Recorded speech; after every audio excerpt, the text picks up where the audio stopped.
Hey, this is Dr. Barrett. Thanks for joining us on the Real Health Podcast. My passion is to help equip you with information that can change your life, the health of your life, and the health of your families. I'm a board-certified chiropractic physician with a passion and emphasis in nutrition and sleep and how to biohack the body to get to a greater level of health. Thanks for listening in to the Real Health Podcast.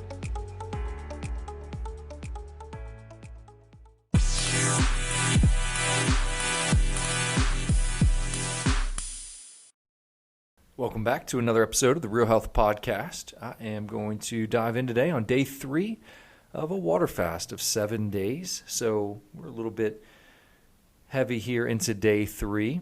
Last night was not my best sleep. So as my body is just trying to find its place of warmth, I'm trying to set my temperature right. I was just up, restless. Quite a bit, so I wouldn't call my last night quality of sleep, but when I looked at my Aura device this morning, and I noticed that my HRV was really high, so we're in the upper almost 200 on my HRV, and if you know anything about HRV measurement, that's substantial. So I know my body is doing some really cool things. My wife as well. She is on day 3 of her fast. And so her normal resting heart rate is usually in the 50s, low 50s. This morning, I think, was resting last night about 45. And she had significantly elevated HRV as well. And if you look at the evidence of HRV or heart rate variability, it is directly related to how well your body is recovering and adapting to stress. Higher the HRV, lower the risk of illness and injury. And so it's something that you want to embrace, you want to test.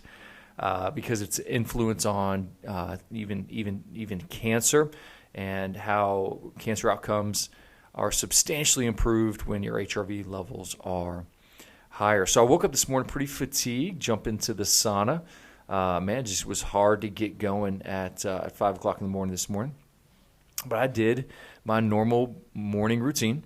So I woke up and made some gyokuro this morning, which is a type of Japanese green tea. Jumped into the sauna, started getting after it, and just felt tired, sluggish, low energy. And so one of the things I've been reading is not only do I use fasting as a physical discipline, but I use it as a spiritual discipline. And so I've been reading through Scripture, and so one of the things that I've recently come across yesterday was just when Jesus was in Samaria, meeting the woman, of course, at the well, and his disciples came up and asked him if he wanted food, and he just reported, "Hey, I've got food you don't even know about," and then he comments of his food is to do the will of his Father, and so I just really embraced that this morning. Needed some spiritual strength for my physical body. Even my it may sound crazy, I know, but even myself gets really weary and worn out even with fasting. So I just drew from the Lord this morning and read His Word and was studying and praying through the Psalms and just could tell myself getting galvanized by His Word and fed through His Word. So that really helped push me today.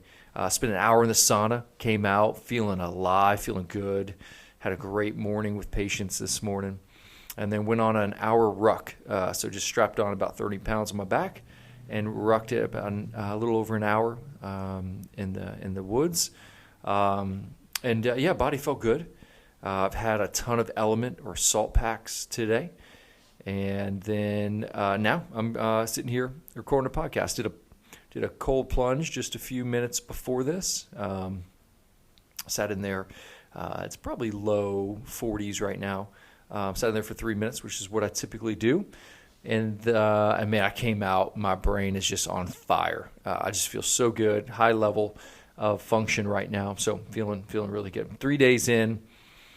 What can you expect? Most people will start to either thrive or that energy that's low from yesterday would continue into today, and maybe even get a little headachy because their body's just fighting its ability to get into ketosis.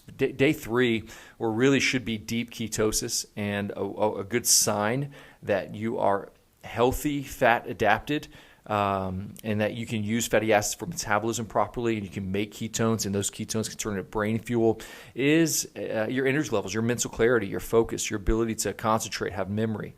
So if that's been a struggle, for you on day 2 to 3, then we definitely have some fat maladaptations that we need to embrace and understand, and maybe go and we'll talk about this post-fast, but maybe even do a ketogenic diet post-fast, so that we're making sure that we're training our insulin and ketone system. Day 3, the benefit is we're really stepping into ketosis that's driving autophagy. So autophagy, auto meaning self, phagy or phagic means eat. So autophagy is a term we use on day 3 of the fast, where the body starts to eat itself. Now, it sounds weird, but in essence what's happening is your body is cleaning up cellular debris, dysfunction, inflammation. It's eating away damaged immune cells and damaged liver cells and damaged brain cells. Literally, your body is eating everything bad and nothing good. There's people that are talk about being concerned about muscle loss, skeletal muscle loss, when they fast. But because now in day 3 and beyond, you're getting a massive surge of human growth hormone, we're really not concerned about skeletal muscle loss. And even a lot of evidence shows that post-fast, 90 days later, you have more muscle mass than you did before, even with the same exertion of physical exercise that you did pre-fasting. So what we know right now on day 3 is that we know that our immune system is healing. We know we're getting regeneration of immune cells, stem cells. We know we're eating damaged tissue. We know we're killing cancer. Man, so many good things are happening. The problem is most people give up at this point. Tonight they'll go ahead and incorporate food back in, and they'll slow down that autophagic response, that autophagy response, and they'll start to go back to food consumption, which is not a big deal. Hey, getting here is massive. I mean, that's a huge accomplishment. Getting into day 3 is awesome. A lot of health benefits. Again, lowering insulin, training your body, getting that BDNF factor that we talked about from yesterday's podcast, giving your gut a rest, and doing something hard. So there's a lot of great disciplines and benefits to 3 days. But it's really now is where things take off. Where you get exponential increase in autophagy and cellular repair and stem cell formation. So that's day 3 of a 7-day water fast. What you can expect is tomorrow I'll jump back on. We'll talk about day 4, everything that's happening in the body, and then we'll go from there. All right, guys, thanks for listening to the Real Health Podcast. Before you hit X, hold on 1 second. Hey, thanks so much for listening to the podcast today with Dr. B. 2 things that would really help the Real Health Podcast movement. 1, share it on your social media, your Facebook, your Instagram, wherever you're on a social network. And 2, if you go to Apple Podcast and you scroll down, give us a 5-star rating and give us a review. Thanks so much for your time, and we'll see you next episode.